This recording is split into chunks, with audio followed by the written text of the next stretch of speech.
03:10 on the morning of 21st September 2025, a routine sensor ping in Ukrainian hands turned into the hinge on which an entire operation swung. Not every moment in modern war explodes into headlines. Many are patient, technical, crystallized in tiny decisions made by remote teams staring at flickering screens. This is one of those moments. A single deep origin heat signature, a pair of helicopter silhouettes, a casual toast on a ramp, and the long, deliberate chain of choices that followed. The scene opens with a Bayraktar TB2 reconnaissance drone cruising over enemy-controlled territory. The TB2 is hardly glamorous. To many, it's simply a proven workhorse of persistent surveillance. That night, it did more than hover. Its electro-optical and infrared suite froze a dual heat signature, the telltale glow of aircraft engines freshly shut down. An AI-assisted targeting routine flagged the return automatically. Two Mi-8 AMT helicopters, each worth roughly $16 million, had just landed at a Crimean airfield used for expeditionary operations. For the Ukrainian sensor crew tucked in an underground operations room near Zaporizhzhia, the moment was hush sound, a quiet, electric intake of breath that happens when a pattern becomes meaningful. Over time, intelligence is not discovery but confirmation, one breadcrumb at a time. The arriving Mi-8s were more than transport. They were pieces of the logistics web that sustained frontline operations. On the ramp, the Russian crews treated the night as routine. Flight suits were removed, gloves tossed aside. Plastic cups of vodka were raised in gratitude for an uneventful sortie. That casual celebration, the relaxed human rhythms around machines of war, offered Ukraine precisely the human predictability it needed to pin the base on a map. In modern conflict, mapping the enemy is both art and science. Commercial infrared satellites us vivid corroboration. Thermal imagery captured the engine heat still lingering on the ramp. The TB2 was retasked to descend lower, to skim terrain and slip into radar blind spots. In that low profile, it resembled a small bird on radar returns. The perfect camouflage in an electronic environment built to see bigger, louder signatures. The UAV's sensors traced residual heat and fed crisp video back to the command chain. The evidence was unequivocal. At least two Mi-8s were staged for redeployment. B-12 maritime reconnaissance aircraft sat nearby. A cluster of Nebo-class antennas, long-range early warning assets, stood like a sentinel behind the ramp. Human intel added the final elements. Tons of fuel, stacked ammunition, fuel trucks and maintenance gear. The site was more than an airstrip. It was a node, a logistics hub supporting sustained air activity. This is the critical part of intelligence-driven targeting, understanding what neutralizing one place means for a whole theater. If you take out the helicopters, the radar, and the fuel, you don't just damage hardware. You break a chain. You create a blind sector in the enemy's early warning network. You sever predictable resupply routes, and you force the adversary to redistribute forces, revealing new vulnerabilities. For Ukraine, the calculus was clear. Neutralize the node, and you change the tempo of operations across the southern flank. But opportunity must be turned into a plan, and that requires time, care, and a doctrine of illusion. The Ghost Special Task Unit assembled a three-layered strike concept designed to be layered, sequenced, and synchronized to the second. The formation already in the air changed course, moving into its final corridor. What the world would later see as a brief, cataclysmic event was the end result of hours, days, of rehearsal, sensor fusion, and electronic deception. At 0325, formation geometry matters. Leading the approach were two UJ-22 airborne decoy UAVs, unarmed, large-framed, and designed to be loud on the electromagnetic spectrum. They purposefully broadcast on the 2.4 GHz and 5.8 GHz bands, with carbon fiber skins and enlarged profiles ensuring they were seen. Their role was not stealth, but bait. draw the eyes and reactive systems outward. Behind them, precisely 656 feet back, 3 Liuxian 196 attack UAVs trailed as the main strike element. These swarmed lower, sky-hugging at about 490 feet, and relied on an internal navigation suite. GPS independence was essential given the contested electronic environment. Each carried a 165-pound shaped charge, optimized to produce focused blast and secondary fire via fuel and ammunition detonations. The formation flew like an arrow across the sky. Decoys first, then the silent steel that did the damage. From the Russian side, the early warning architecture was robust. Podlet K1 stations, Nebo-U radar complexes, and Panzer S-1 battery coverage gave a layered defense that could, on paper, respond to low-altitude threats. When the UJ-22s entered radar space at 0327, anomalous mid-altitude contacts lit screens. Operators increased scan frequency. The Nebo switched to active mode. High-frequency cones swept in widening arcs. The decoys were spotted and classified as loitering or kamikaze drones. Condition 1 was declared. The local defenders reacted with trained speed. Panzer crews launched a salvo.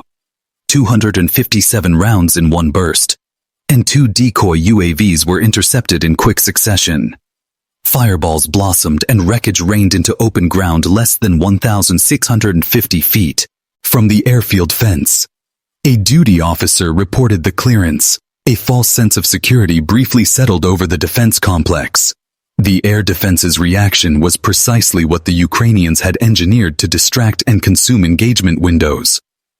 The Nebo-U and Podlet arrays had recalibrated, narrowed scanning arcs, and adjusted time on target. The cybernetic clock of radar reaction set the stage for the next act. The 3 Liuxian units, silent, signal-free, fused on internal guidance, exploited the fragmentation in coverage. Their flight path carved through intersecting nulls created by the sweep arcs. The classic physics trick of timing a quiet passage between big noisy systems. This is the radar craft the Ukrainians had honed. Exploit sidelobe gaps, ride the beam rotation lag, and combine kinetic timing with electromagnetic misdirection. As the formation closed within 10 miles of the target, every controller and algorithm sweated timing. At this range, reaction windows close fast. The strike craft relied on the rehearsal script. Every vector, every throttle input pre-computed. The decoys had bought time. The Panzer had expended interceptors. The Nebo had throttled down as the Podlet returned to routine. The window of vulnerability was narrow but decisive. The control screens showed it all. Mi-8s parked exposed. B-12s near maintenance. Radar arrays uncamouflaged and steady. The site had not grasped that the real threat had arrived at its feet. Hugging ground. Invisible on some bands and lethal on others. At 0333, the Nebo registered an ultra-low return. A faint, accelerating heat band at the screen's edge. Alert level 2 triggered too late. Inside the Ukrainian control cabin, engineers armed the Liuxian terminal dive mode. Automatic terminal runs locked to pre-designated aim points, engine bays, antenna hubs, fuel trucks, and ammunition depots. In those final seconds, the drones reached sprint speeds approaching 155 km/h. The composition of their frames, carbon composite, short fuselage, and wingspan, was designed for surprise and penetration. They were optimized for a single catastrophic effect. The stages of Part 1: detection, confirmation, retasking, decoy employment, beam timing exploitation, are the anatomy of modern standalone raids. They're not glamorous. They are precise, patient, and ruthless in their calculations. When done correctly, they turn an airfield into a target set that can be contained in minutes. But the human elements remain. The hubris of crews who believed their night uneventful. The calm of engineers in a command center who turned a sensor trace into a lethal choreography. And the cold arithmetic of systems that calculate blast overpressure, secondary fires, and logistics effects. Part 1 ends when those latent choices begin to collide into action. The strike formation is in place, the enemy is briefly distracted and vulnerable, and the seconds begin to count down toward a briefer, blinding event. Part 1 built the trap. Part 2 pulls the trigger. When we move into the kinetic phase, the story becomes breath and bone. High-speed trajectories, shrapnel paths, blast waves, and the human calculus of shock and silence. At 03:35:23, the plan moved from blueprints to explosions. The 3 Lyusian attack UAVs split their assigned roles with cold exactness. Ludi 1. The dagger aimed for the Mi-8 cluster on the west ramp, initiated its terminal dive on a 26-degree angle into an exposed engine bay. The missile-like impact flashed white at contact. Shaped charge detonated. The helicopter's maintenance state vulnerability amplify. The strike. The immediate detonation drove blast and fragments into a rising fireball over 330 feet high that turned night into day, for a moment. The blast's peak overpressure exceeded 50 pounds per square inch near the point of origin. That's in the realm of structural devastation, where fuselage skins shred and non-reinforced structures blow inward. The first explosion was not an isolated event. It was the match to a meticulously placed pyrotechnic cache. Fuel drums, auxiliary tanks, and nearby ammunition stored for imminent redeployment turned the explosion into a cascading inferno. Fuel burns and secondary detonations amplified the initial effect, turning discrete targets into a conflagration that fed itself. Mi-8 No. 2, parked a mere 15 feet away, suffered from sympathetic damage. Fuselage sections were ripped apart. Tail booms peeled. Rotor blades flung hundreds of feet away to land on roofs and hangar slabs. A refueling truck, a dark, heavy vehicle that had been inches from pumps, was hurled by blast momentum and ignited. Fire spread with violence, consuming maintenance bays and melting aluminum into rivulets. Moments later, Lu-T-3, the third Lyusian element, slammed into a B-12 at the eastern ramp. The B-12's airframe tore open, and debris punctured auxiliary fuel bunkers and munitions storage.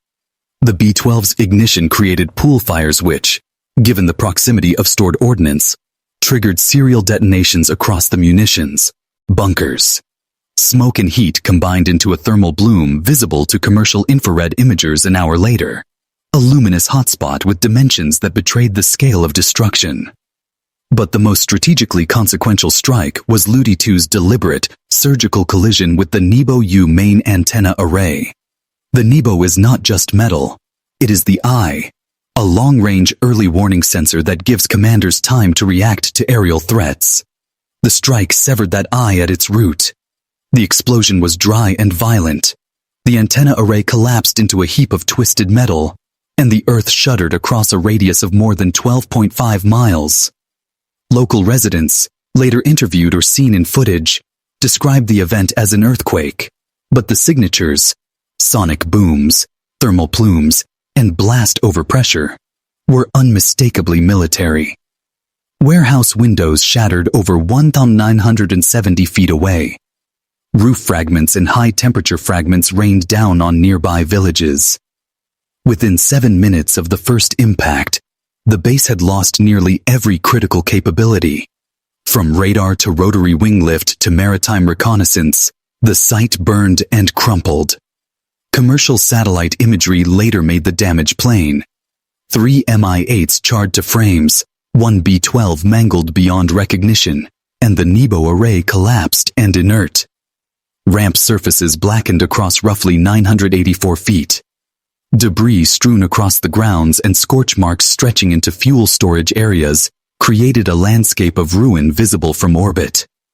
Yet the human story inside the base is as important as the geometry of blast. The initial Panzer interceptors had given defenders a momentary success.